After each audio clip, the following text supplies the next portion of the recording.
করেছে, খুব ঝাড়ে, অনেকেই বলে আর কি। তো জাল হাদিসের কবলে রাসূলুল্লাহ সাল্লাল্লাহু আলাইহি ওয়াসাল্লাম একটা বইয়ের কথা মনে আপনার নাম শুনেছেন।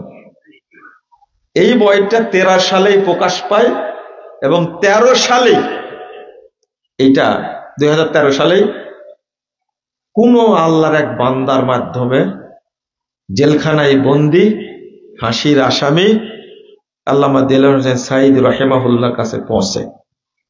তিনি বইটা 3 বার পড়েন, পড়ে আমার কাছে একটা পত্র লেখেন। পত্রটা ছিল 9 পৃষ্ঠার। পত্রের শিরোনাম, চিঠির শিরোনাম দিয়েছেন ভুল সংশোধনে সফলতা আছে, ব্যর্থতা নেই, লজ্জারও কিছু নেই। 13 সালের 25শে ডিসেম্বর লেখা এই পত্র, আমার সাথে তার কোনোদিন দেখা হয়নি, কিন্তু আল্লাহ আমাকে নিয়ে গেলেন আপনাদের বিএনপি সরকার 14 সালের 7ই নভেম্বর আমাকে গ্রেফতার করেন। সে সময় 4 দলীয় জোট সরকার ছিল, তাই না? হ্যাঁ, 14 সালে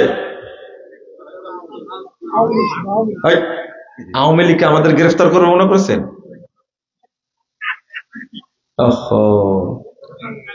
আপনি একটু মিলাই নেন। 14 সালে ক্ষমতায় ছিল প্রধানমন্ত্রী বেগম খালেদা জিয়া ছিল, হিসাবটা মিলাই নেন। না হলে মুজাফফরকে গ্রেফতার করবে কেন? মুজাফফর তো আওয়ামী লীগের, এই জন্য গ্রেফতার করেছে। বুঝেননি কথা? ভালো করে বুঝে নেন। তো 7ই নভেম্বর গ্রেফতার। তো এই ডিবি অফিসে 5 দিন রিমান্ড টিমান্ড নিয়ে ঢাকা জেলখানায়, এরপরে কাশেমপুর নিয়ে গেল। ওখানে সব মিলে সাইদি সাহেবের কাছে থাকলাম 3 মাস 22 দিনের মতো একসঙ্গে থাকতাম। আল্লাহ পরে দেখা করালেন। যেটা কথা বলছিলাম, একদিকে তো গালি দিত, সাইদি সাহেবের এই পত্র লেখার কারণে গালির সংখ্যা আরো কি বেড়ে গেল। তবে আলহামদুলিল্লাহ যারা পড়ে তারা গালি খুব কম লোক দেয়, কিন্তু যারা পড়ে আল্লাহ অনেককে এর মাধ্যমে হেদায়েত দান করে। আলহামদুলিল্লাহ, শুকরিয়া আদায় করি। একটাই কারণ, প্রচলিত যে সালাত চলছে এই সালাতটা মুহাম্মদুর রাসূলুল্লাহ সাল্লাল্লাহু আলাইহি সাল্লামের সালাত না। অধিকাংশ মানুষ যে সালাত পড়ে এই সালাতটা হলো ইবলিসি সালাত। এই সালাতটা হলো মানুষের তৈরি করা সালাত। এই সালাতটা হলো জাল সালাত। আমার বক্তব্যটা আগেও যেমন ছিল এখনো এরকম আছে, যতদিন চেঞ্জ না হবে ততদিন এরকমই থাকবে ইনশাআল্লাহ। তবে একটা বিশ্বাস আছে যে এই দেশের মানুষকে একদিন আল্লাহ বুঝ দান করবেন ইনশাআল্লাহ। আপনারা কি বিশ্বাস করেন? 54 বছর পরে এদেশের মানুষ বুঝলো যে ইফতারির সময় যে 3 মিনিট টাইম যোগ লাগানো হয় এটা ভুল। কত বছর পরে বুঝলো? ফতোয়া আহলে হাদিসদের চেঞ্জ হয়নি, ফতোয়া কিন্তু বেদাতি এরাই চেঞ্জ হয়েছে। আমরা আশা করতে পারি, তো করতে পারি না? আমরা যখন সূর্য ডুবার সাথে সাথে ইফতার করতাম তখন বাংলাদেশের এই বেদাতি মোল্লারাই বলতো এরাই কাদিয়ানি, এরাই শিয়া, এরাই ইহুদিদের দালাল। আলহামদুলিল্লাহ এবছর রমজান থেকে সবাই ইহুদিদের দালাল হয়ে গেছে। বলেন আলহামদুলিল্লাহ। হকটা মানার কারণে যদি ইহুদিদের দালাল বলে আমাদেরকে কি দেয়? গালি দেয়। এই গালি আমরা কিয়ামত পর্যন্ত ধারণ করতে রাজি আছি ইনশাআল্লাহ, কিন্তু আল্লাহ যেন আমাদের হকের উপরে রাখে। কথা কি বুঝতে পারলেন? খেয়াল তো করবেন না আপনারা। হারামে আগে চলতো নাকি 20 রাকাত, এখন কয় রাকাত চলে? এখন চলে 10 টাকা। বলেন আলহামদুলিল্লাহ। এইটা সহ্য করতে পারছে না, কারণ এই বাংলাদেশের মূর্খ সাধারণ জনগণের চোখে ধুলা দিয়ে, ধোঁকা দিয়ে, প্রতারণা করে এদেশের মোল্লারা জমজমাট ব্যবসা করেছে, দুর্নীতি করেছে, এখনো করছে। তারা একটা কথা বলতো, আরে মসজিদে হারামে 20 টাকা চালু আছে, আমরা পড়লে সমস্যা কি? ওই দোয়াই দিয়ে চলতো। বহু যুগ থেকে 20 টাকা চালু ছিল। আহলুল হাদিসরা, সালাফিরা কোনদিন এই 20 টাকাকে জায়েজ বলেছে? ভবিষ্যতে বলবে? 20 টাকা কেন, 20,000 রাকাত যদি চালু হয় কোনদিন জায়েজ বলবে? আহলে হাদিসের আমল 10, 11, 13 রাকাতই আছে, কিন্তু মক্কার আমল চেঞ্জ হয়েছে কিনা? হয়নি। মদিনার আমল চেঞ্জ হয়েছে কিনা? এর নাম আহলে হাদিস। গালি দিয়ে লাভ হবে না। অনেকেই মুখ পোড়া লোক ছিল তো। আমাকে একজন বলছে, আপনার বক্তব্য খুব কড়া, 20 রাকাত হারাম আইনে হয়, আপনি 20 রাকাতের বিরুদ্ধে এত শক্ত কথা বলেন কেন? কেন বই লেখলেন আপনি? 20 রাকাত তো নফল সালাত, জায়েজ। যান এখন জায়েজ করেন। উনি এখন কি বলবেন আমাকে? হ্যাঁ, একটা মসজিদে, ওই মসজিদের মুসল্লি 300 কপি তারাবির রাকাত সংখ্যা বইটা নিয়েছেন, ওই মসজিদে বিতরণ করার জন্য ওই মসজিদের দায়িত্বশীলরা বিতরণ করতে দেয়নি। আলহামদুলিল্লাহ, ওই মসজিদে এখন 11 রাকাত তারাবি চলছে। আলহামদুলিল্লাহ, বই কিন্তু ওইটাই আছে, আমি চেঞ্জ করিনি। আপনার ধর্মকে আমি 20 রাকাতের পক্ষে বলিও নি, লিখিও নি, কিন্তু চেঞ্জ হয়েছে। 650 বছর এই হারামে 4 মুসাল্লা ছিল। কয় মুসাল্লা? 4 মুসাল্লা। হানাফি মুসাল্লা, শাফি মুসাল্লা, মালিকি মুসাল্লা, হাম্বলি মুসাল্লা। 4 মুসাল্লায় 4 সময়ে একই মসজিদে 4 ওয়াক্ত, মানে 1 ওয়াক্ত সালাত 4 বার হয়েছে। কয় ওয়াক্ত? 1 ওয়াক্ত সালাত কয়বার হয়েছে? 4 বার হয়েছে। শাফিরা বলছে হানাফিদের পিছনে সালাত হবে না, হানাফিরা বলছে শাফিদের পিছনে সালাত হবে না। এই কাবা, যেটা মুসলিম ঐক্যের প্রাণ কেন্দ্র, এই 4 মুসাল্লার বিরুদ্ধে পৃথিবীর কোন দল, কোন ফেরকা কথা বলেছে? কেউ কথা বলেনি। বলেন তো, এখানে কি মুহাম্মাদি মুসাল্লা ছিল? আবার বলেন, একটুকে হিসাব করেছে? খেরে এখানে শাফি মুসাল্লা আছে, হাম্বলি মুসাল্লা আছে, মালিকি মুসাল্লা আছে, হানাফি মুসাল্লা আছে, কিন্তু মুহাম্মাদি মুসাল্লা কই? মুহাম্মদ সাল্লাল্লাহু আলাইহি ওয়াসাল্লাম মুসাল্লা কই? কেউ চিন্তা করেছে? এই চিন্তাটা করতো আহলুল হাদিসরা। কোনদিন এই 4 মুসাল্লাকে তারা জায়েজ বলেনি। মাত্র 103 বছর আগে মালিক সৌদ 4 মুসাল্লাকে ভেঙ্গে দিয়ে 1 মুসাল্লা মুহাম্মদ সাল্লাল্লাহু আলাইহি ওয়াসাল্লামের মুসাল্লা চালু করেছেন। আলহামদুলিল্লাহ। কয়শো বছর লাগছে চেঞ্জ হতে? 650 বছর লাগছে চেঞ্জ হতে। কত বছর? 103 বছর হলো চেঞ্জ হওয়া। খেয়াল করেছেন আপনি? মাত্র 103 বছর। তো সংস্কারের জন্য, সংশোধনের জন্য সৌদি আরবেই যদি অপেক্ষা করতে হয় এত বছর, তাহলে বাংলাদেশে কত বছর লাগবে?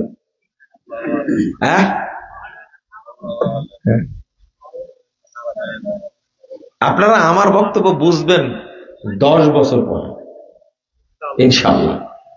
10 বছর লাগবে বুঝতে। কারণ নীতি যখন 12 ভাতারি হয়, বুঝতে পারেন না কথা, তখন বক্তব্য বুঝতে আপনার অনেক সময় লাগবে। এটা আমাদের বাংলা ভাষায়, এই এলাকার ভাষা এটা। আপনার নীতি যদি এক হয়, যদি সত্যটা খুঁজতে থাকেন, তাহলে সময় বেশি দিন লাগবে না।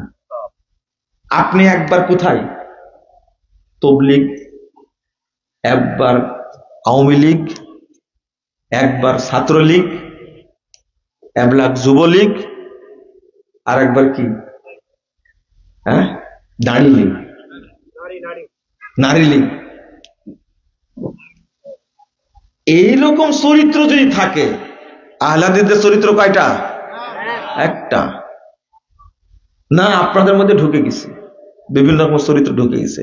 ওই জন্যই বললাম নীতি কয়টা হবে? একটা। লা হাওলা ওয়ালা কুওয়াতা ইল্লা বিল্লাহ। বাংলাদেশের মানুষকে হক বুঝানো সহজ হতো, কিন্তু মোল্লাদের রূপ অনেকগুলো, অনেক।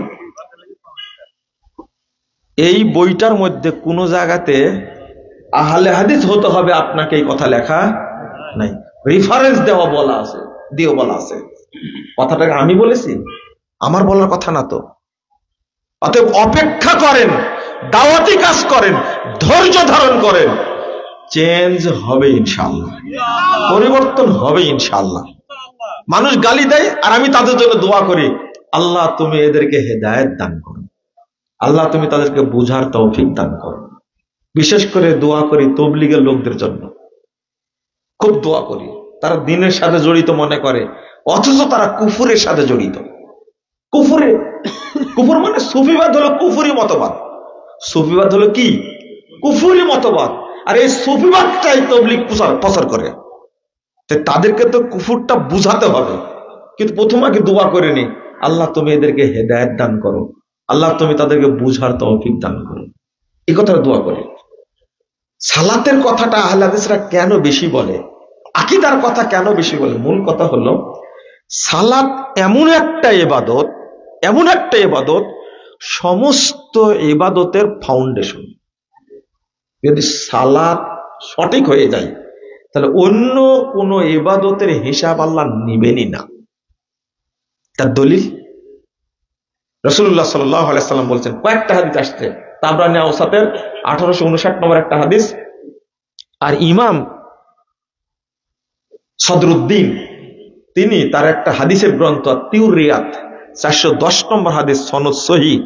রাসূল সাল্লাল্লাহু আলাইহি সাল্লাম তিনি বলছেন, আউয়ালু মা ইউসআলুল আবদু ওয়া হাসাবু বিহি সালাতু। যারা নারী পুরুষ মা বোন যারা আছেন সবাই শুনেন হাদিসটা, সবাই।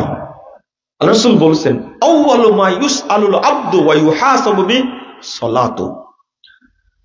কিয়ামতের দিন প্রথম জিজ্ঞেস করা হবে এবং হিসাব নেওয়া হবে। দুইটা শব্দ, জিজ্ঞাসাও করবেন, হিসাবও নেবেন তার সালাতের। ফাইন কুবিলা মিনহু কুবিলা সাইরু আমালি। যদি সালাত কবুল হয়ে যায়, তাহলে অন্য যত আমল সব অটো কবুল হয়ে যাবে। বলেন আলহামদুলিল্লাহ। সালাত আপনার হয়ে গেছে, আর হজ্জের হিসাব হবে না। সালাত কবুল হয়ে গেছে, সিয়ামের আর হিসাব হবে না, যাকাতের আর হিসাব নাই, কোন ইবাদতের হিসাব নাই। সালাত কবুল হয়ে গেছে, অটো সমস্ত আমলকে আল্লাহ কি কবুল করে দিবেন। আপনার হজ্জে ভুল হয়েছে, আল্লাহ ভুল কি মাফ করে দিবেন। তাহলে সালাত হলো গোড়া। ওই নিরুদ্ধা যদি সালাতকে বাতিল করে দেওয়া হয়, সালাত যদি বাতিল হয়ে যায়, এই হাদিস মুসল্লিদের জন্য না বেনামাজির জন্য? সবাই বলেন তো, না বেনামাজির জন্য? খবরদার, এই হাদিস বেনামাজির বিরুদ্ধে পেশ করা যাবে না। নামাজি লোকের বেনামাজি লোকের সাথে আল্লাহর সাক্ষাৎ দিতে হবে না। ও বিনা হিসাবে কোথায় হবে? জান্নাত। একটু ধৈর্য ধরে বলছি, এখনই বলবো, আপনাকে টেনশন করেন না। তো ওয়াইন রুদ্দা আলাইহি সাইরু আমালি, যদি সালাত বাতিল করে দেওয়া হয়, মানে আল্লাহর কাছে আপনি সালাত নিয়ে উপস্থিত হবেন, কিন্তু এই সালাতকে আল্লাহ কি করে দিবেন? বাতিল করে দিবেন, বাতিল করে দিবেন। উফ, যদি মুসল্লিরা কথাটা বুঝতো, তাহলে আমাকে এই গালি দিত না। যদি বুঝতো, যদি সালাত বাতিল হয়ে যায়, তাহলে অটো হজ বাতিল, অটো সিয়াম বাতিল, অটো যাকাত বাতিল, যত আমল সবই কি বাতিল। এই হাদিস কোথায় রাখবেন আপনি? হাদিসের সনদ সহিহ, বাতিল হবে। এই জন্য আহলুল হাদিসরা বলে আগে সালাত ঠিক করবে। আর আপনারা শুধু নামাজই দেখেন, নামাজ পড়লেই হলো। নাউযুবিল্লাহ, আস্তাগফিরুল্লাহ। এই হাদিসটা কোথায় রাখবেন? রাসূলুল্লাহ সাল্লাল্লাহু আলাইহি সাল্লাম বলছেন, তারগীবুত তাহরিবের মধ্যে ইমাম আসবাহানী সনদ সহিহ হাদিসটা নিয়ে আসছেন। আল্লাহ রাসূল বলছেন, ইন্নাল মুসাল্লি লা ইউসাল্লি 60 সানা। আমার উম্মতের অনেক ব্যক্তি সালাত আদায় করবে 60 বছর যাবত। কত বছর? 60 বছর যাবত। মা তুকবালু লাহু সালাতুন, ওই ব্যক্তির এক রাকাত কবুল হবে না, এক সালাত কবুল হবে না। কত বছর যাবত?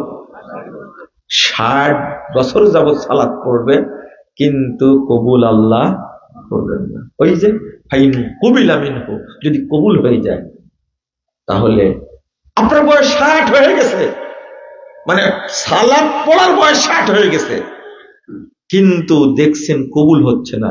আচ্ছা, এই হাদিসটা কাকে বুঝাবো আমি? কেউ যে বুঝতে চায় না। 381 নম্বর হাদিস তাবরানী কাবিরের মধ্যে এসেছে, আল্লাহ রাসূল বলছেন, রুব্বা মুসাল্লিন লা খালাকা লাহু ইনদাল্লাহি আযজা ওয়া জাল। বহু মুসল্লি সালাত পড়ে, কিন্তু আল্লাহর কাছে এর কোনো নেকি নাই।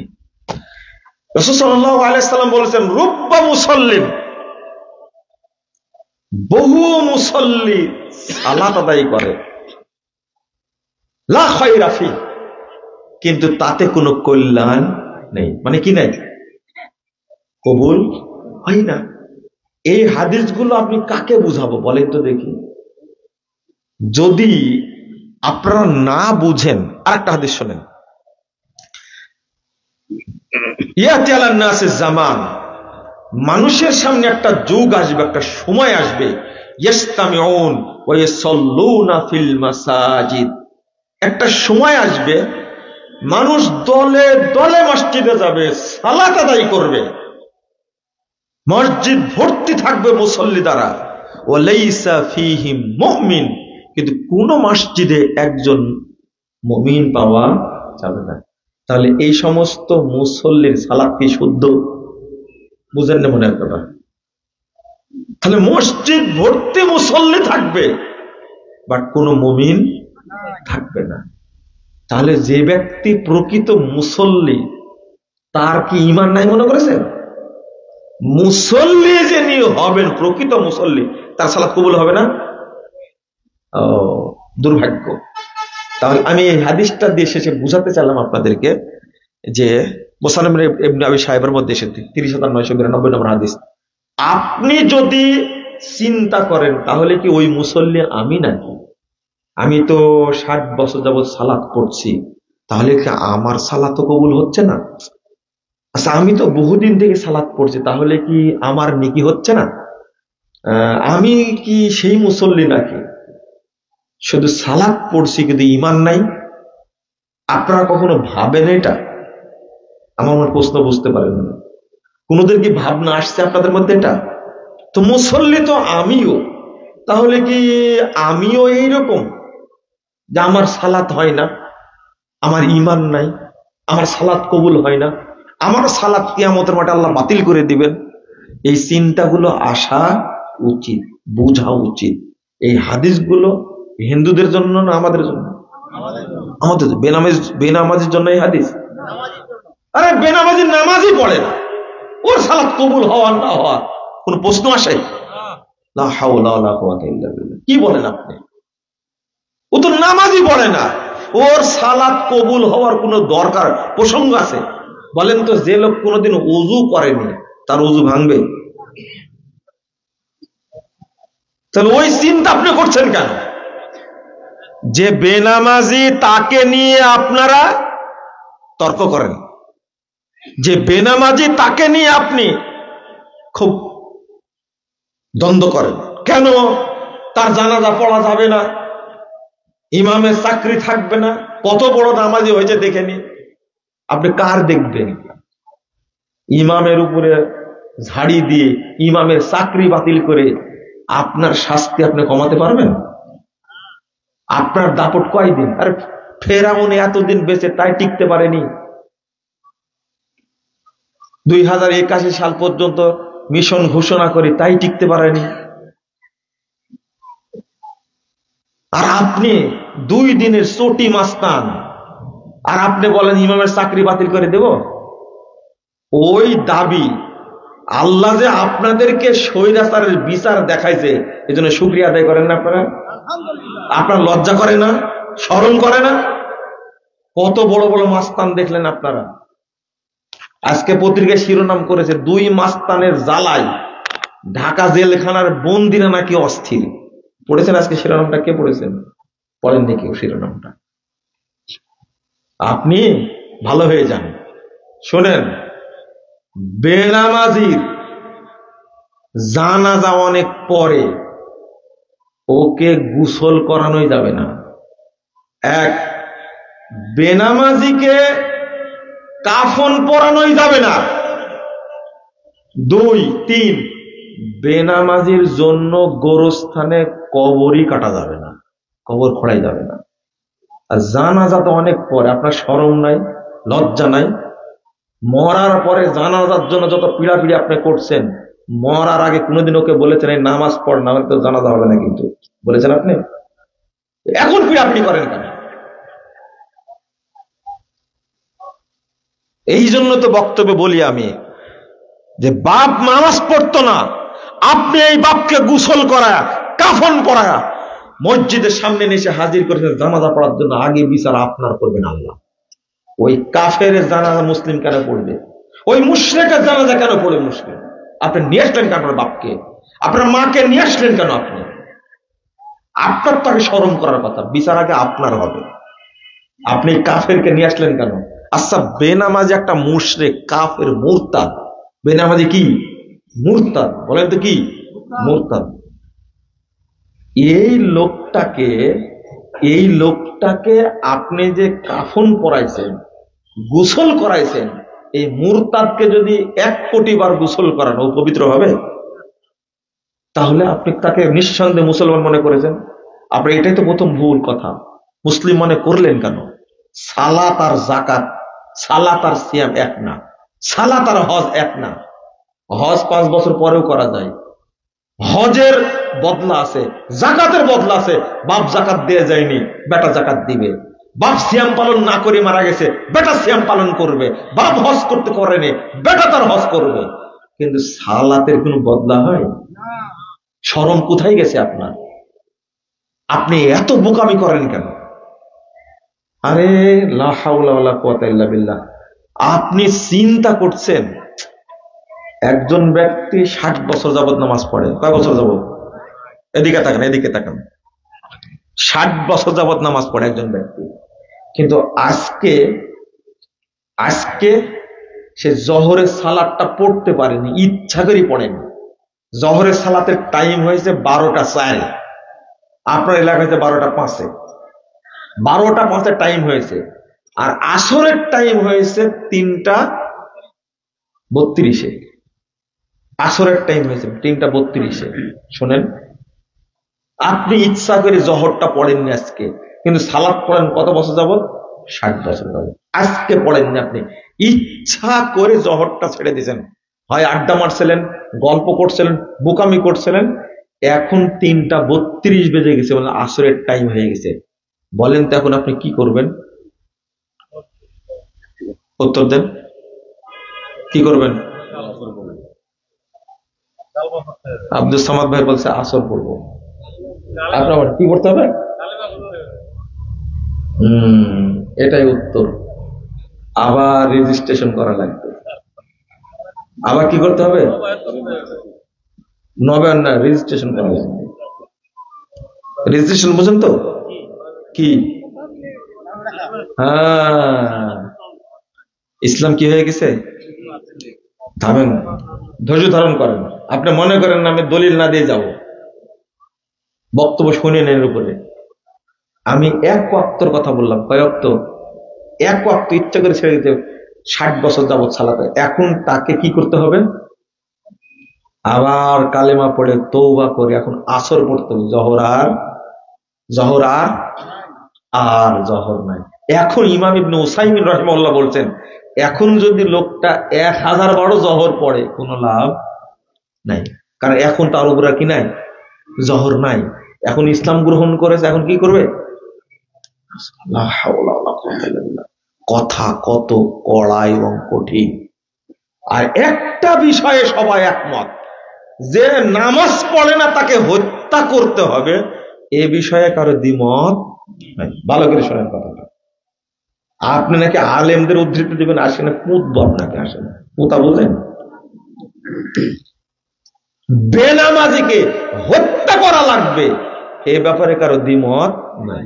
আবার ভালো করে শোনেন, কারো দ্বিমত নাই। কিন্তু আপনি পড়াশোনা না করে বেশি মাতবরি করেন কেন?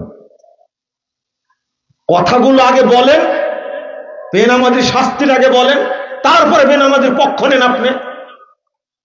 কেউ বেনামাজির বিরুদ্ধে কথা বলবে না, কারণ বেনামাজি একটা ইবলিসের উপদেষ্টা, ওই ইবলিসের সব বেশি জ্ঞান রাখে।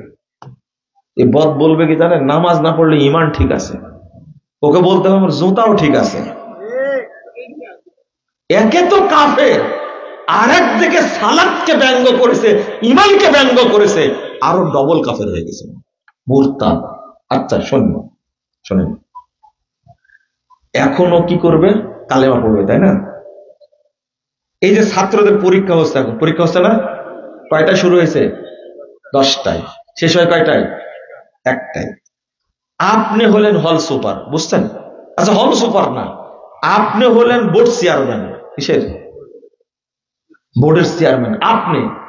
আপনার মেয়ে আজকে পরীক্ষা দিতে আসতে পারেনি, অসুস্থ হয়ে পড়েছিল, অজ্ঞান হয়ে পড়ছে। এখন পানি ঢালার পরে সে সুস্থ হয়েছে। এখন লোকটাকে, ওই বাচ্চাটা পরীক্ষা দিতে আসছে 1টার পরে। কয়টার পরে পরীক্ষা নিবে? কি বলবে? ও পারবে না? ওর বাপ যে চেয়ারম্যান, বোর্ড চেয়ারম্যান, পারবে? শিক্ষামন্ত্রী পারবে? এখন বলেন এই মেয়েটাকে কি বলবেন আপনারা? বল, মা তুমি আবার আগামী বছর আবার রেজিস্ট্রেশন করবে, যা হওয়ার হয়ে গেছে, কিছু মনে। বাপ হল সুপার পারবে না, এটা দুনিয়ার আইন, আপনার আইন এটা। তাও অসুস্থ হয়ে পড়েছিল, জ্যামে পড়েছিল, অ্যাক্সিডেন্ট করেছে, তাও বলছেন মা কপালে যা ছিল হয়ে গেছে, আগামী বছর আবার কি করো। এইটা মেনে নিতে পারলেন না। এর উপর আইনও নাই বাংলাদেশে। এরকম ঘটনা ঘটলে 1টার পরেও পরীক্ষা নিতে পারবে। আছে এরকম আইন? আছে? তো এইটা বুঝলেন সুন্দর করে, কিন্তু আল্লাহর আইনটা বুঝলেন না কেন? কানের মধ্যে পচা পানি ঢুকছে, দাঁত ঢুকছে কানের মধ্যে, আপনি বুঝলেন না কেন? তাও টাইম দিয়েছে কতটুকু? আপনার পরীক্ষার খাতায় 3 ঘন্টা লেখলেও তাও লেখা শেষ হয় না, এরকম হয় না? কিন্তু 12টা 5-এ ওয়াক্ত হয়েছে, 3টা 32-এ ওয়াক্ত শেষ হবে, মাঝখানে কয় ঘন্টা গেছে বলেন তো দেখি? 3.5 ঘন্টার মধ্যে আপনি 4 রাকাত জহর পড়তে পারেননি, আপনার মতো নিমু খারামার কেউ হতে পারেনি। 3.5 ঘন্টার মধ্যে আপনি 4 রাকাত জহর সালাত পড়তে পারেন, ফরজ সালাত। আপনি বিয়ানের সাথে গল্প করছিলেন, তাই না? ফাইজলামি করার জায়গা পান না, আল্লাহর সাথে প্রতারণা। আপনি ওইটা বুঝলেন, এটা বুঝলেন না কেন? ও আবার বলছে সারা বছর নামাজ পড়ে না, রমাজান আসলার মুন্সি হয়ে গেল, তারাবি পড়লো, রোজা করলো, বিরাট মুসলমান হয়ে গেছে।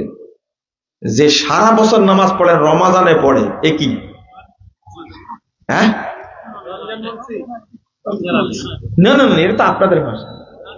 শরীয়ত কি বলে? কে মুনাফিক? এ হলো অভিজ্ঞ কাফের,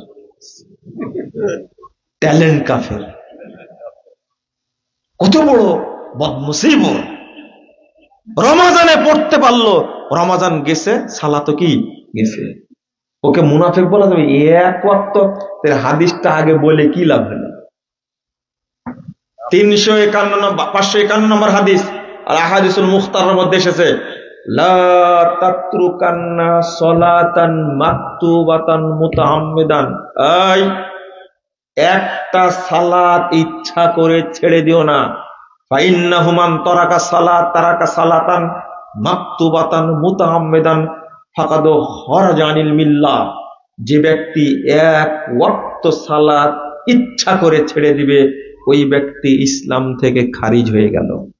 জান ঠেকান এবার 22,128 নম্বর হাদিস। এই হাদিস আল্লাহ রাসূল বলছেন, ফাকাদ বারিয়াত জিম্মাতুল্লাহ মিনহু জিম্মাতুল্লাহ, ওই ব্যক্তির মধ্যে থেকে আল্লাহর জিম্মাদারি বেরিয়ে গেল। কি বুঝলেন আপনি? সাহাবীরা সালাত ত্যাগকারীকে কাফের বলতেন, রে এজমা। সাহাবীরা সালাত ত্যাগকারীকে কাফের বলতেন, রে এজমা। আপনি কখনোই একে মুসলিম বলতে পারেন না। শোনেন, এ মুসলিম না, হলো মুরতাদ। কি? আচ্ছা এবার বলেন তো কে পারেন? যারা বিধর্মী, ইহুদি খ্রিস্টান বিধর্মী, তারা বেশি খারাপ না বেনামাজি বেশি খারাপ? মানে মানে কি বলে যে গতিতে মারি দিলেন, তাই না? উত্তরটা দেন। কেন এর উত্তর দিতে হয়? কিন্তু আমাকে যা ইচ্ছে তাই বলতে, হ্যাঁ?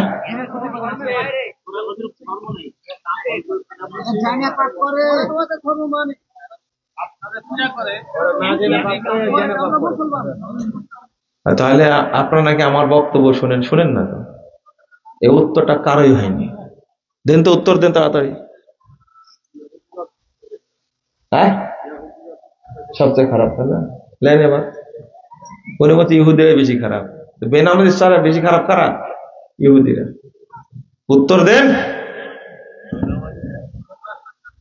যদি বলেন যে জানি না, তাহলে উত্তর দিন। হ্যাঁ, কে বললো জানি না? বলেনি এখনো কেউ, তাই না? বলেছে? কে বলেছেন? হাত তুলেন তো দেখি। সমস্যা নাই, হাত তুলেন। জানি না কে বললেন? এটা বলেনি কেউ, বলেননি। হ্যাঁ, কি বললেন আপনি? বলেছেন আপনি? বলেছেন জানি না। আপনার জন্য উত্তরটা ঠিক আছে। লা আদ্রি নিসফুল ইলম, যে বলে আমি জানি না, এটাই হলো ইলমের অর্ধেক। কারণ আপনার চাপায়ের মানুষের পরীক্ষা করলাম, আপনার বলবেন না জানি না, এটা কিন্তু এটা মানহাজ। এটা কি মানহাজ? ঠেলতেই থাকবেন, যুক্তি দিতেই থাকবেন বানি ইসরায়েলের মতো, কিন্তু শেষ হবে না। আমি জানি, এটা আমার ধারণা ছিল। তাওহীদ মুসকে মুসকে হাসছে। তাওহীদ ছোট থেকে দেখতেছি, বুঝতে পারছেন? হাসছে। ঘটনা তাই। জানি না বললে আপনার ভিতরে যে আবেগ ছিল এটা বেরিয়ে যাবে। আমি যেটা সঠিকটা বলবো এখন, ওটাকে ভিতরে ঢুকবে। যারা বলেননি আমি জানি না, আমার উত্তরটা আমি বলবো, কিন্তু আপনার ভিতরে ঢোকার জায়গা পাবে না। এই জানি না কথাটা বের হলে জায়গা হতো, বুঝতে পারলেন কথা? জায়গা এখনো হয়নি। শুনেন, বুঝবেন কিন্তু কথা যেটা উত্তর দিয়েছেন, উত্তর কিন্তু সঠিক হয়েছে, কিন্তু কেন দিয়েছেন এটা বলতে পারলেন না। ইহুদি খ্রিস্টান বিধর্মীর চেয়ে বেনামাজি বেশি খারাপ, খুবই খারাপ। ইহুদি খ্রিস্টান এরা মুরতাদ না, কি না? মুরতাদ না, কিন্তু বেনামাজি কি? মুরতাদ। একে হত্যা করা কি জায়েজ না? ফরজ। মুসলিম সরকার থাকলেও কি করতে হবে? হত্যা করতে হবে। এর আগে কিন্তু বলে দিছি, বেনামাজিকে কি করা লাগবে? হত্যা করা লাগবে। এই ব্যাপারে কারো দ্বিমত নাই, বললাম না? এটা এই যে কেন হত্যা করতে হবে, কেন? ও মুরতাদ, তাই। কি মুরতাদ, তাই। তবে হত্যার পরে যার জানাজা পড়া যাবে, কারণ শাস্তি কার্যকর হয়ে গেছে। এইটাই হলো পার্থক্য, বুঝতে পারলেন কথা? ও মুরতাদ। ইহুদি খ্রিস্টান কি মুরতাদ? এই তো, ওদেরকে হত্যা করা ওয়াজিব না। না না, ইসরায়েলে যে আছে, ইসরায়েল না বলাটা ঠিক না, এই যে ফিলিস্তিনে যে ইহুদিরা আছে, এই শুয়োরদেরকে হত্যা করা ফরজ। বুঝেন না কথা? এই ইহুদিদেরকে হত্যা না, আন্ডা বাস্তা সহ পৃথিবী থেকে চিরদিনের জন্য উৎখাত করা ফরজ এদেরকে। আমি বলছি ইহুদি খ্রিস্টান বিধর্মী এদেরকে কি হত্যা করা ফরজ না, কিন্তু এই বেনামাজি মুরতাদ একে হত্যা করা কি ফরজ। মুসলিম সরকার তাকে কি করবে? হত্যা করবে। তাহলে কেন বেনামাজিরা বেশি খারাপ? উত্তর দিতে পারবেন তো? কেন? মুরতাদ। মনে থাকবে? ওই ভাই হাত তুলেন, কি বললাম বলেন তো? মুরতাদ। কারণ ইহুদি খ্রিস্টান তো মুরতাদ না, ওরা তো ওর ধর্মে আছে, তাই না?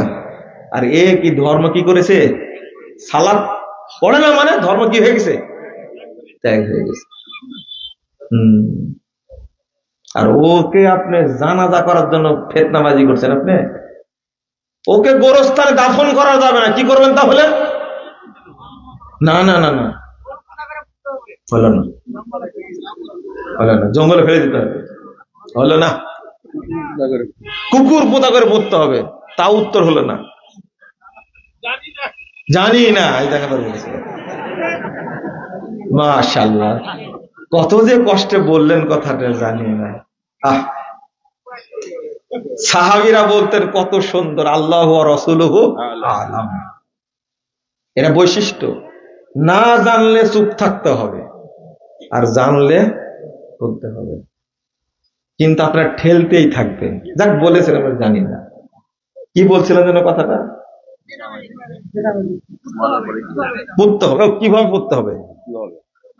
আপনার কুত্তা পোতা করে, কুত্তা কি করে পুতেন? এই দেখেন, আমি এটা বলতে চাচ্ছিলাম, এই কথাটাই বলতে চাচ্ছিলাম। না না, আপনি তো বলতেন তো ভালো করে, যা আগে ওর ঠ্যাঙ্গে কি করতে হবে? দড়ি বাঁধতে হবে। কোথায় পোতেন ওকে? ধানের জমিতে কি? রাইট।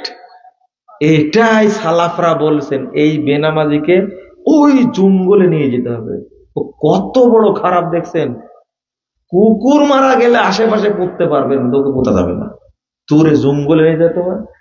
এমন ভাবে পুঁততে হবে যেন মানুষ বুঝতে না পারে কার কবর। কারণ কবর দেখলেই আপনি বলবেন আসসালামু আলাইকুম আহলাদ দিয়ার, বলবেন না? সালাম কার উপরে? মিনাল মুমিনিন ওয়াল মুসলিমিন। ও তো মুসলমানও না, মুমিনও না, ওর জন্য সালাম আছে? ওকে পুঁততে হবে, মাটি সমান করে দিতে হবে, বুঝতে যেন কেউ না পারে এটা কি কবর। তাহলে মুসলিমদের গোরস্থানে ওকে কি দাফন করা যাবে? এখন আপনি একটা প্রশ্ন করবেন, যারা গোরস্থানে জমি দিছে এরাই তো বেনামাজি। বুঝেননি কথা? এটা তো বলবেন আপনি, তাতে কি হয়েছে? আপনি আপনার ছেলেকে বলে যাবেন, শোন, ওই গোরস্থানে আমাকে দাফন করার দরকার নাই, আমি মুসলিম, আমাকে ওখানে দাফন করবি। 2 দিন পরে একজন মারা যাবে, শুয়োর বেনামাজি মারা যাবে, ওখানে যে দাফন করবে, এর সাথে আমি থাকতে পারবো না। তুই বাড়ির কান্ঠাতে একটা জায়গা আছে, ওখানে মাটি দিস। কবরের মুমিন ব্যক্তির কবরের পাশে এই কাফের মুশরিকদের কবর হতে পারে না। আমি তো দোয়া পড়বো ওখানে গিয়ে, আপনি গিয়ে দোয়া পড়বেন আসসালামু আলাইকুম আহলাদ দিয়ারে মিনাল মুমিনিন ওয়াল মুসলিমিন নাসাল্লাহু লানা ওয়া লাকুমুল আফিয়া। কত সুন্দর দোয়া পড়লেন, এই কাফেরের জন্য। কার জন্য? মুমিন মুসলিমের জন্য এই দোয়া। আপনি একজন বেনামাজিকে মুসলিমদের গোরস্থানে দাফন করবেন কেন? না পারলে একটা কাজ করবেন, বেনামাজিদের গোরস্থান একটা সাইনবোর্ড দিয়ে দিবেন। কাদের গোরস্থান? বেনামাজিদের গোরস্থান। কালকে করে নেবেন এটা, আর নামাজিদের গোরস্থান করে নেবেন এটা। ফাইজলামি পেয়েছেন একটা, শরীয়ত এটা। আরে নামাজ পড়াই লাগবে, নামাজ পড়াই লাগবে, পড়াই লাগবে। আপনি বুঝেন বিষয়টা এত জটিল, সালাত পড়তেই হবে আপনাকে। আর আপনি এত অবহেলা করছেন, অবহেলা করা যাবে না।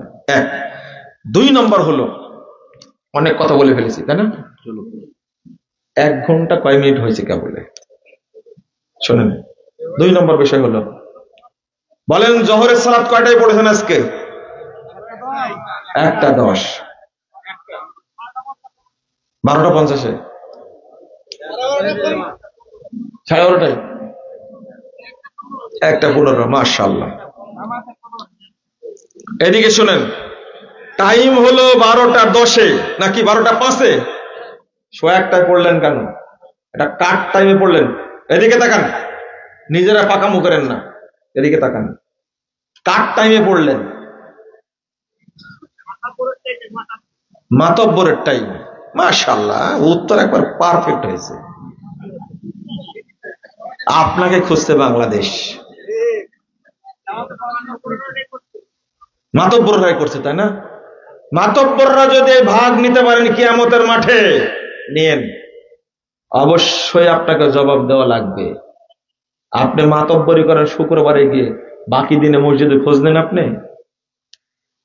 আপনার খবর আছে? 12:05 ওয়াক্ত হয়েছে, আজান 12:05 হবে, 20 থেকে 25 মিনিটের মধ্যে জামাত হবে, চালু করে দেন। আপনি কার ওয়াক্তে পড়লেন? ইমামগণ বলছেন ওয়াক্ত হওয়ার পরে, ইমাম ইবনে বাজ রাহিমাহুল্লাহ বলছেন ওয়াক্ত হওয়ার পরে 15 মিনিট বা তার কাছাকাছি টাইম নিয়ে জামাত করে সালাত শেষ করতে হবে। আর আপনি 12:05 ওয়াক্ত হয়েছে, সালাত পড়ছেন 1:15, 1 ঘন্টা কয় মিনিট পরে? 1 ঘন্টা 10 মিনিট, 1:30তেও পড়ছেন, তাই না? ওহো, কে শিখালো? আজকে ওইটা মাইনের নামার কথা, একটা কথা মেনে নেন। 1 নম্বর, কোরআন হাদিস দিয়ে অনুবাদ করেছে, অন্য বক্তব্য শুনে নেন, ছোট ছোট করে বলছি। আউয়াল ওয়াক্তে যে ব্যক্তি সালাত পড়বে, আউয়াল ওয়াক্তে যে ব্যক্তি সালাত পড়বে, আল্লাহ তাকে জান্নাতুল ফেরদাউসের জায়গা করে দিবেন। এটা আল্লাহ ওয়াদা করেছেন। কি করেছেন? ওয়াদা করেছেন। 2, এই ব্যক্তিকে আল্লাহ প্রথম কাতারে যে দলটি জান্নাতে যাবে তাদের সাথে এই ব্যক্তিকে জান্নাত দিবেন, বিনা হিসাবে জান্নাতে যাবে। বুঝেননি কথা? কেন মাতব্বর সাহেব, সভাপতি সাহেব,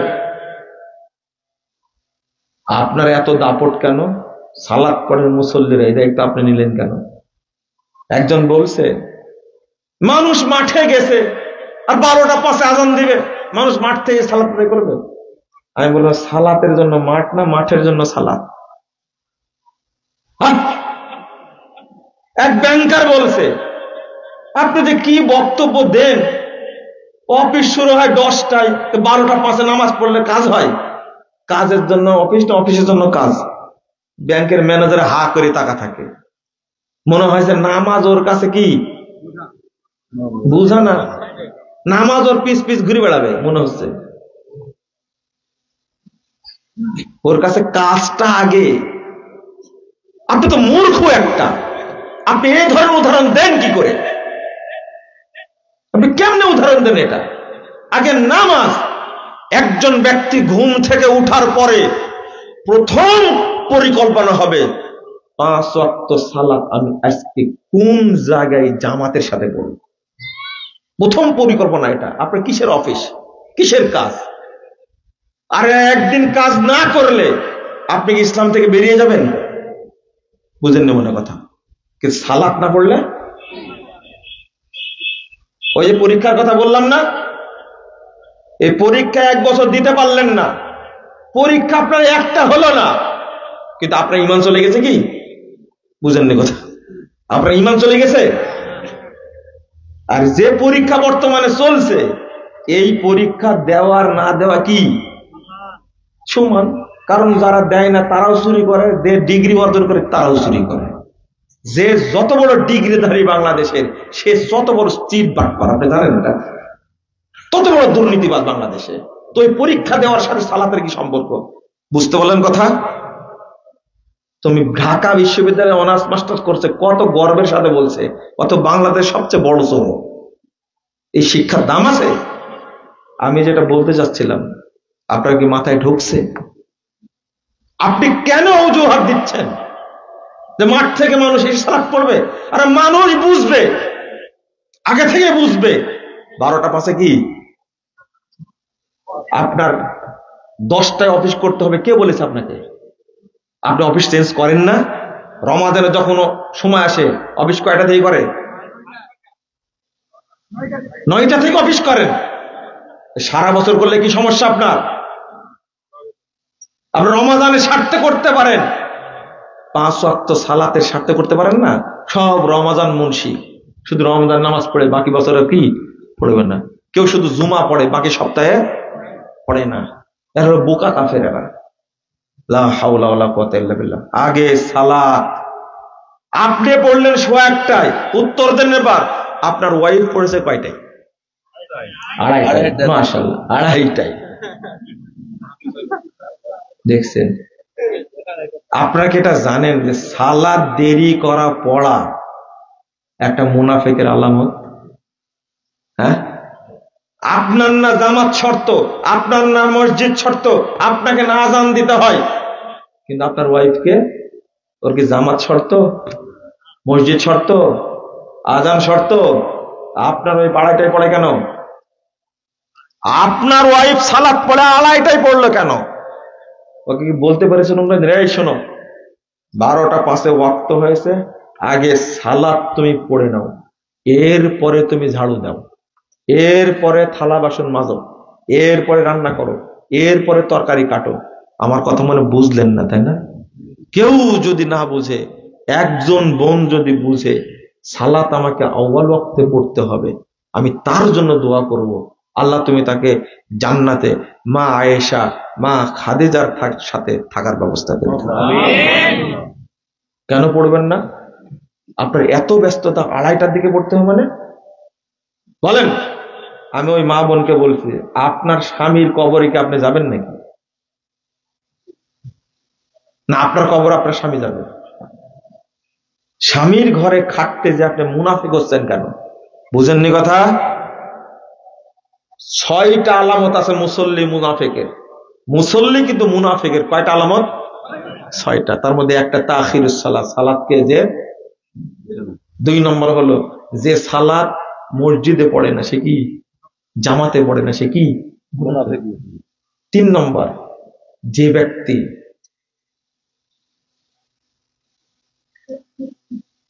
আপনার এই যে সালাতে যেতে অলসতা করে, সালাতে যেতে অলসতা করে। 4 নম্বর যে মানুষকে দেখানোর জন্য পড়ে।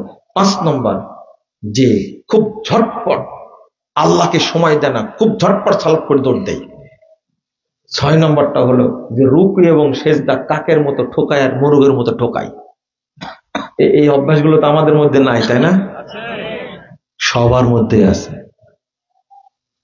এই 6টা গুণের গুণ না বদ অভ্যাস?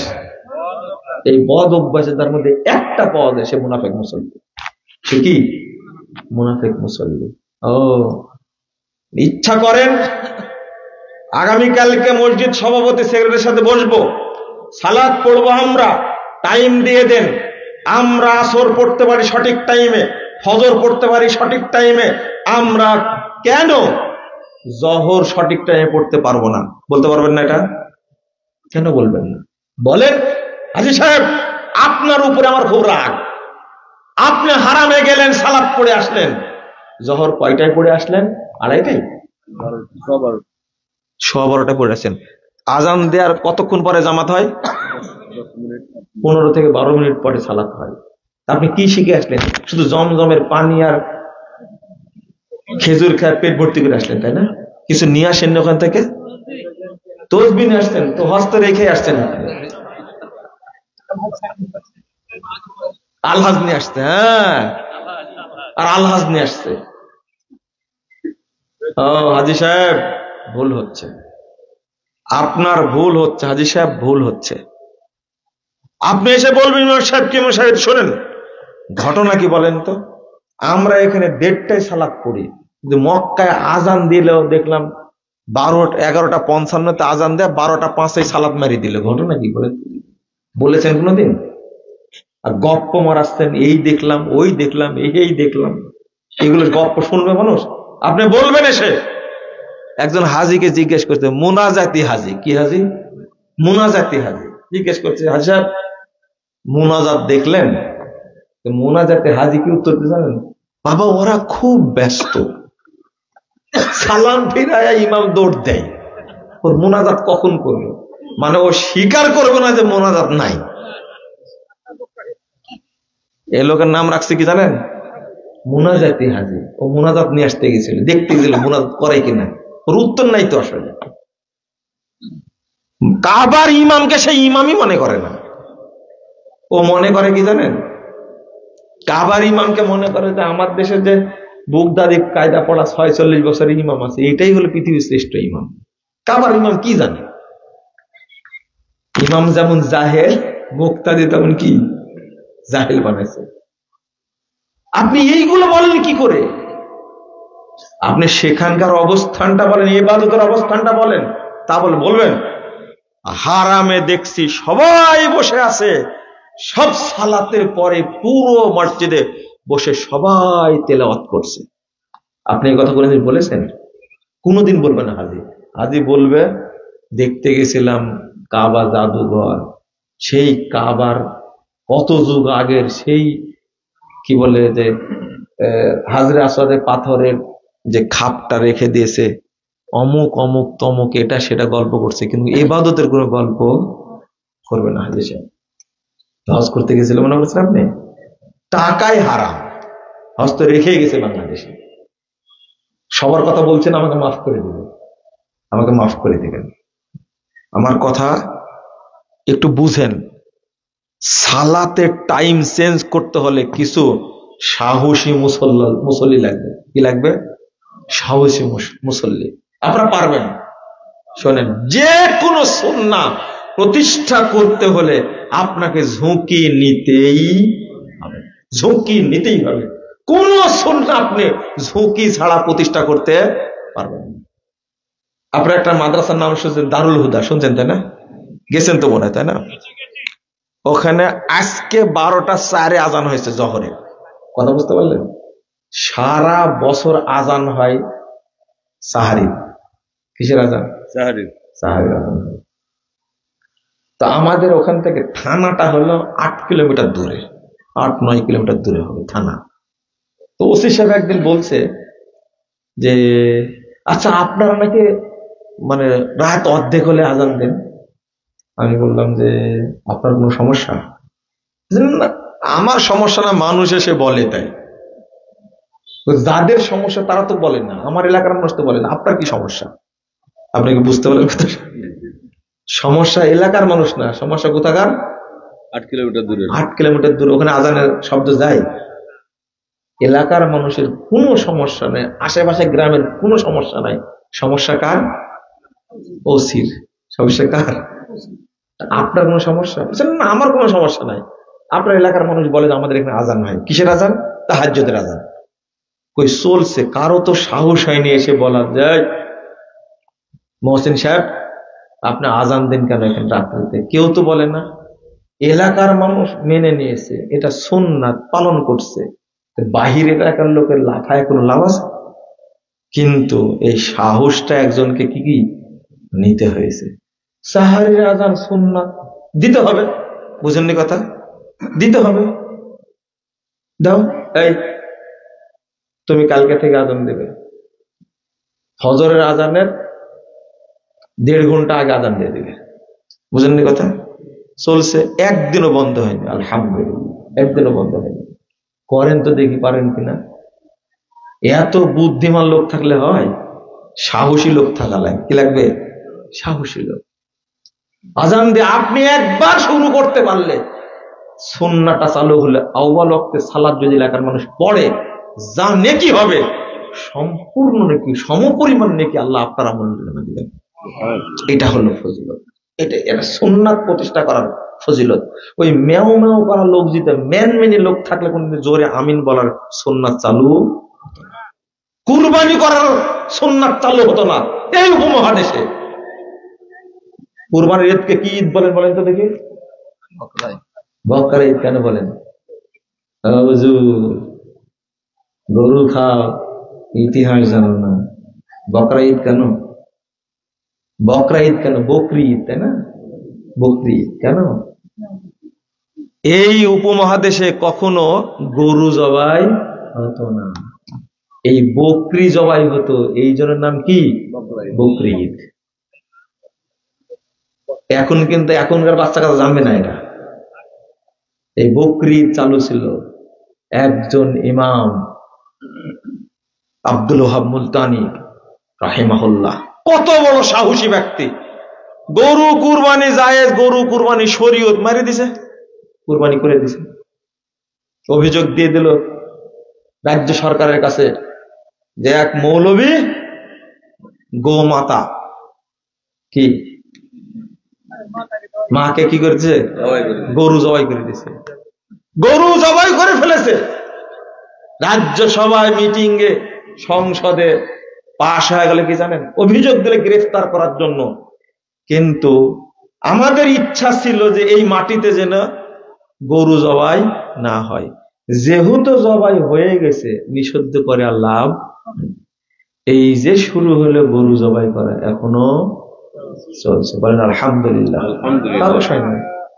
এই ইতিহাস জেনে যারা মাঝহাব মাঝহাব করে, আহলাদিসদের উপর আক্রমণ করে, তাদের উচিত গরু কুরবানি না করা। কারণ এই সুন্নাত চালু করতে কারা?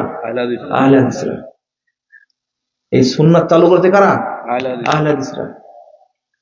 চিন্তা করেন, আগে ছিল বকরি ঈদ, কারণ বকরি জবাই করা হতো, গরু জবাই কি ছিল? নিষিদ্ধ ছিল, নিষিদ্ধ ছিল। একজন সাহস নিয়েছে, আমি জবাই করব, গরু কুরবানি করব, চালু হয়ে গেছে গোটা উপমহাদেশ। আলহামদুলিল্লাহ, এইভাবে চালু হয়। আপনি কি মনে করেন আমিন জোরে বললে গ্রেফতার হতে হতো, ফাঁসিতে ঝুলতে হয়েছে, বছরের পর বছর জেলখানায় পচতে হয়েছে, জেলখানায় মারা গেছে, রফল আদান করার কারণে জেলখানায় বন্দি থেকে মরতে হয়েছে, কিন্তু তারা কখনো আপোষ করেনি। ওই জন্য সুন্নাত চালুর যদি ইচ্ছা থাকে, এরকম সাহস নিতে হবে।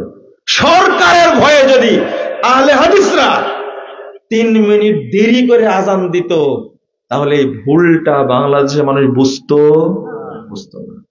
ওই জায়গায় আপোষ আহলে হাদিসরা করবে না। কত মসজিদ ভেঙে দিয়েছে, কত ইমাম গ্রেফতার হয়েছে, কত ইমামকে ধরে নিয়ে যা টর্চার করেছে, এই শুধু 3 মিনিটের কারণে। 5 মিনিটের কারণে, 3 মিনিটের কারণে। আহলে হাদিসরা ধৈর্য ধারণ করে দাওয়াতি কাজ করে, আল্লাহর কাছে দোয়া করে, আল্লাহ যেন কি করে দেন? সংশোধন করে দেন। আজকে ব্রাহ্মণবাড়িয়ার মসজিদটা যেভাবে ভাঙছে দেখেন না আপনারা? আপনারা দেখেছেন, কিন্তু ওই বক্তাকে তো নিয়ে এসে ওয়াজ শোনেন না। লজ্জা কোথায়, পিছনে না সামনে? আস্তাগফিরুল্লাহ, আস্তাগফিরুল্লাহ, নাউযুবিল্লাহ। যারা মসজিদ ভাঙে তারা কি মুসলিম? যারা মুসলিম মনে করে তারা কি মুসলিম না? এই সন্ত্রাসীকে লাগায় রাখছে, বিভিন্ন জায়গায় মসজিদের উপর আক্রমণ করে। বাংলাদেশের প্রশাসন নাকের ডুগায় কিচ্ছু বলে না। দোয়া একদিন কবুল হবে। এই মসজিদ ভাঙছে, প্রশাসন ব্যবস্থা নেয়নি, সরকার ব্যবস্থা নেয়নি, এই দায় সরকারকে ভোগ করতেই হবে, ইনশাআল্লাহ করতেই হবে। আমাদের অর্থ নাই, আমাদের অস্ত্র নাই, আমাদের জনবল নাই, তবে আমাদের মুখের দোয়া আছে, আল্লাহ কবুল করবেন ইনশাআল্লাহ। কেউ পার পাবে না, মনে রাখেন, কেউ পার পাবে না।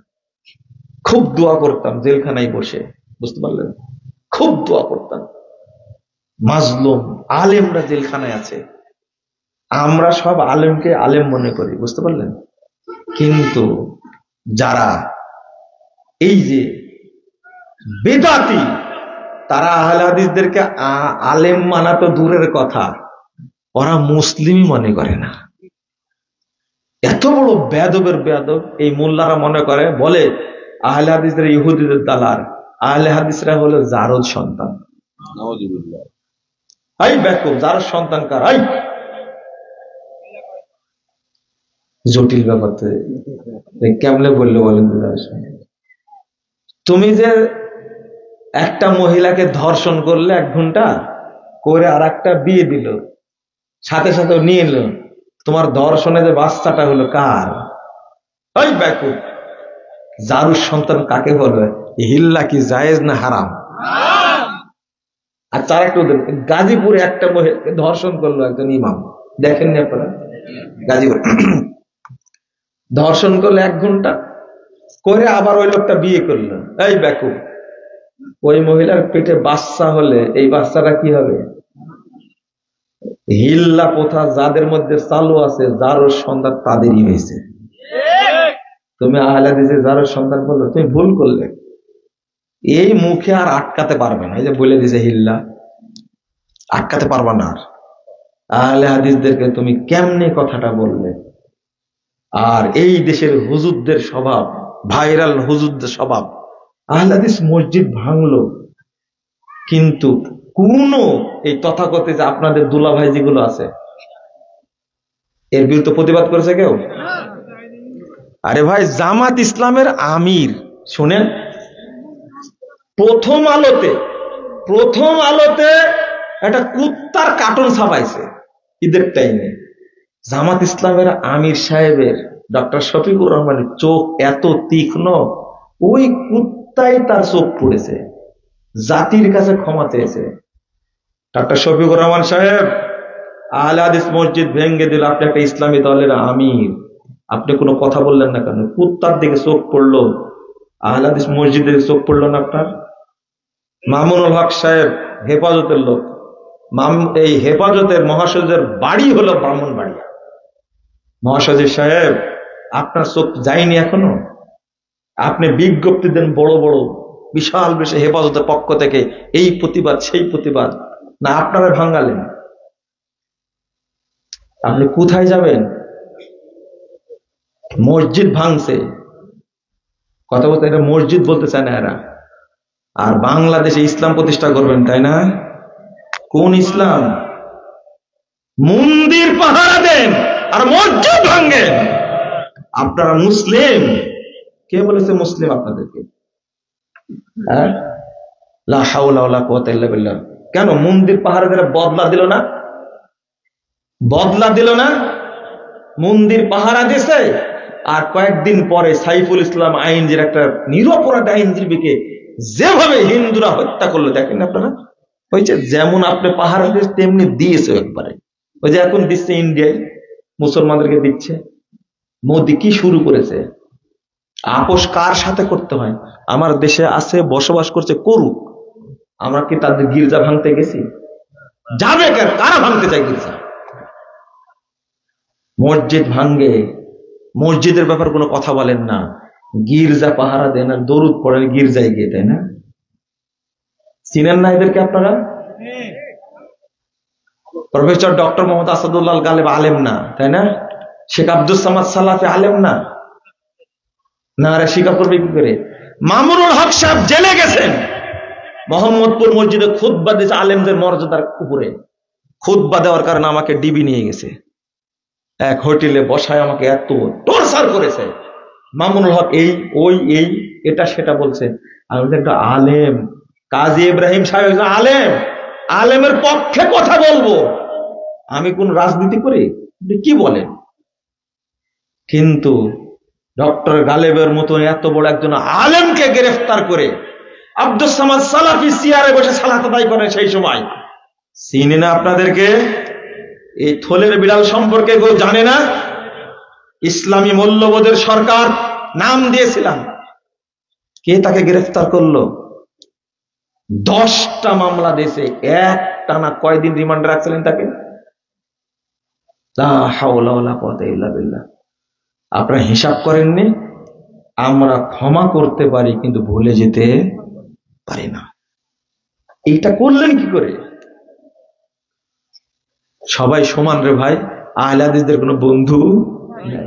এই যে ময়ূব খান একটা কবি আছে না, ওই যে পহেলা বৈশাখ উদযাপন করলো, একটা কবি কোরআনের অনুবাদ করেছে, এই কবিও আহলে হাদিসদের গালি দেয়। জটিল ব্যাপার রে ভাই। আর আপনার ভাইরাস বক্তা যেগুলো আছে, আপনাদের শায়েখ গুলো আছে না, হ্যাঁ, লজ্জা শরম করেন, নীতির উপরে টিকে থাকেন, থাকবো আরো 500 বছর ইনশাআল্লাহ, কিন্তু আপোষ চলবে না। এদেশের মানুষ একদিন বুঝবে ইনশাআল্লাহ, হকটা একদিন বুঝবে ইনশাআল্লাহ। আলোচনা করতে থাকেন, একদিন বুঝবে ইনশাআল্লাহ। কিন্তু আপনার দাওয়াতি কাজ করতে হবে। কি করতে হবে? দাওয়াতি কাজ করতে হবে। আল্লাহ যেন আমাদের বোঝার তৌফিক দান করেন। আমি দোয়া করি রব্বুল আলামিন যেন এই প্রতিষ্ঠানকে কবুল করেন, আমিন। আপনারা এই প্রতিষ্ঠানের সাথে থাকবেন ইনশাআল্লাহ। এবার প্রশ্ন করেছেন, আবার এত ওয়াজ করার পর প্রশ্ন করলেন, ওয়াইদা কুরিয়াল কুরআন ফাসতামিউ লাহু ওয়ানসিতু লাআল্লাকুম তুরহামুন। বুঝাতে চেয়েছেন যে এই আয়াতটা পড়ার সময় চুপে চুপে থাকতে হবে, তাই না? মানে কোরআন পড়লে সূরা ফাতিহা পড়া যাবে না। ইমাম বুখারীর জুজুল কিরাতটা পড়ে নেবেন, সমাধান দিয়ে দিলাম। প্রত্যেক সালাতে ইমামের পিছনে সূরা ফাতিহা পড়তে হবে। আমরা 8 রাকাত তারাবি যে সমস্ত দলিল দিই, তার মধ্যে সব থেকে শক্তিশালী দলিল হযরত আয়েশা থেকে। কি বলতে চেয়েছেন আপনি? 8 রাকাত এই ব্যাপারেই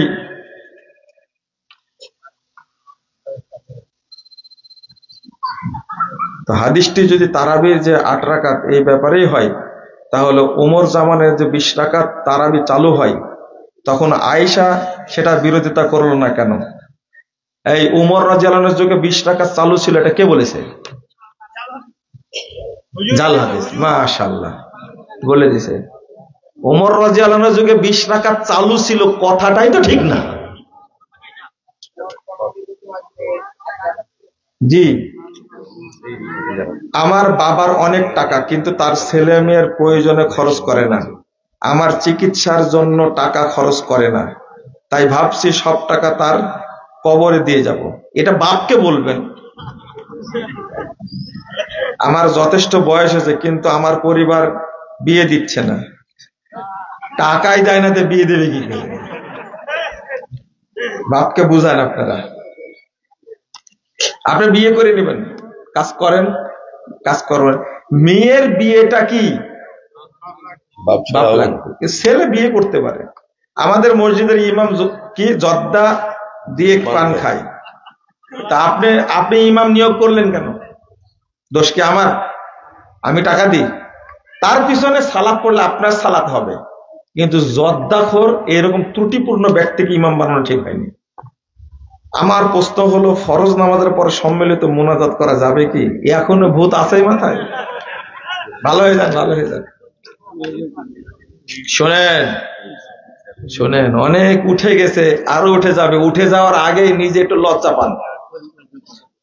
কেউ যদি মসজিদের জন্য টাকা পয়সা উঠিয়ে তা মসজিদে না দিয়ে সামাজিক ভাবে ত্রিপাল, হাঁড়ি পাতিল, চেয়ার কিনে দেয়, না না, মসজিদের টাকা মসজিদে ব্যবহার করতে হবে, চলবে না। আমাদের এলাকায় বিভিন্ন মাদ্রাসায় জাকাত ফেতরা উত্তোলন করে, জাকাত খেতে পারবে না এমন শিক্ষক ও ছাত্ররাও ভোগ করে। মাদ্রাসায় যদি দেয়, মাদ্রাসা মালিক হয়ে যায়, তখন মাদ্রাসায় দিবেন, লিল্লাহ মাদ্রাসা জাকাতের টাকা পাবে, জাকাত দিবেন, বড় বড় প্রতিষ্ঠান করে দিবেন, কোনো সমস্যা নাই। কিন্তু ওই টাকা থেকে যদি টিচারদের বেতন দেয় বা ছাত্রদের খাওয়ায়, সব ছাত্র খেতে পারবে, কোনো সমস্যা নাই, কারণ মালিক এখন কে? মাদ্রাসা। আমাদের এলাকায় হজে যাওয়ার সময় কেউ কেউ লোকজনকে দাওয়াত করে বাড়িতে অনুষ্ঠান করে খায়, বিয়ে শাদীর অনুষ্ঠানের মতো। যারা দাওয়াত খেতে আসে তারা গিফট দেয়। ইসলামের দৃষ্টিতে হারাম, এগুলো সব হারাম। হারাম বললেও তো আপনারা খাবেন, তাই না? কি বললে হবে বলেন দেখি? আমি আপনাকে আল্লাহর জন্য ভালোবাসি, আমি এখন বেকার, আমি কোনো কাজ পাচ্ছি না, আমি সিগারেট কোম্পানিতে চাকরি করতে পারবো কি? এত বিপদে ফেলেন প্রশ্ন করে, বুদ্ধি আপনার বেশি। হারাম, এখানে চাকরি করে। আল্লাহ আপনাকে সৃষ্টি করে যে রুজি আল্লাহ দিবেন, এই বিশ্বাস করেন, ভালো কাজ খোঁজেন, নাহলে পাঠ দেন। আপনি এত কামলা পাওয়া যায় না, আপনি কামলা দেন। আমার ছেলে হওয়ার পর বিভিন্ন কাজে থাকার কারণে আকিকা দেওয়া হয়নি। কি কাজ করতে গেছিলেন তা তো লেখেননি। আপনার ছেলে হবে এটা জানেন অন্তত 9 মাস আগে, তাই না? বাচ্চা পেটে আসছে, বড় হচ্ছে, কতদিন আপনি কোথায় গেছেন? আপনি ডাক্তারের কাছে গেছেন, চেক করেছেন ছেলে কোন দিক হয়ে আছে, কত বড় হয়েছে, পানি আছে কি নাই, এত দেখলেন। আপনি মনে হচ্ছে কালকে বাচ্চা হবে, আজকে আকিকা দেওয়া লাগবে, এরকম হয়েছে নাকি? আকিকা গুরুত্বপূর্ণ একটা ইবাদত, এটা আপনার অবহেলা বিভিন্ন কাজের কারণে। হ্যাঁ, এমনটা হতে পারে, বাচ্চাটা খুব অসুস্থ ছিল, তাকে চিকিৎসা করতে গিয়ে কাজে হয়নি। আপনি যখন সুযোগ আকিকা দিয়ে নেবেন, তখন এটা উজুর আপনার। কত বছর বয়সে বাবা মা মারা গেলে তাদেরকে এতিম বলা যায়? বালেগ হওয়ার আগে মারা গেলে কি এতিম। আমার আকিকা দেওয়া হয় নাই, আমার ছেলের আকিকাও দেওয়া হয়নি, এখন কি আকিকা দেওয়া যাবে? হায় হায় হায়, আপনার আকিকা দেওয়া হয়নি, আপনার বাপেরও দেওয়া হয়নি মনে হয়, আপনার দাদারও দেয়নি মনে হয়, যেভাবে প্রশ্ন করছে সিরিয়াল মারি দিয়েছেন। আকিকার বিষয়টা হলো সপ্তম দিনে আকিকা দেওয়াটা কি সুন্নাত। এরপরে আকিকা দেওয়ার খাস হাদিস আছে, রাসূল সাল্লাল্লাহু আলাইহি সাল্লামের ব্যাপারে একটা হাদিস আছে, তার জন্য খাস ছিল। কিন্তু 7 দিনের পরে আকিকা দেওয়ার কোনো দলিল পাওয়া যায় না। 14 দিনের হাদিসটা জয়ীফ, 27 দিনের হাদিসটাও জয়ীফ, 21 দিনের হাদিসটাও কি জয়ীফ, ঠিক না। চেষ্টা করবেন আকিকা কয় দিনে দেওয়ার? 7 দিনেই, সপ্তম দিনে দেওয়ার চেষ্টা করবেন। এই যে আগে যে প্রশ্নের উত্তর দিলেন, হঠাৎ কোনো কারণ ঘটে গেছে দিতে পারেননি, যখন সুযোগ হবে দিয়ে নেবেন। কিন্তু এই কাজা আকিকা কিছু আহলে হাদিস দল সংগঠন করে ভোট করতে চাইছে, এদের সহযোগিতা করা যাবে কি? কে বলছে আপনাদেরকে? ভোটের মাসালা শুনেছেন আপনারা? ভোটের মাসালা শুনেছেন আপনারা? না, বলবো না।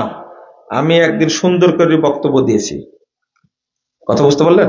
এর উপরে আলোচনা করেছি, আলোচনাটা শুনে নিন, আর সময় নিয়ে বলতে হয় এটা। আহলে হাদিসদের উপরে যতগুলো মিথ্যা অপবাদ আছে তার মধ্যে এটা একটা মিথ্যা অপবাদ। এত মিথ্যাচার করছে আহলে হাদিসদের উপরে, তা কল্পনারও বাহিরে। অথচ গণতন্ত্রের বিরুদ্ধে আমরা কত কঠোর কঠিন বক্তব্য দিই, এটা জানেন আপনারা? এটা নতুন একটা শুরু হয়েছে। আল্লামা সাঈদী সাহেবের পত্রতে কি লেখা আছে তা বললেন না যে?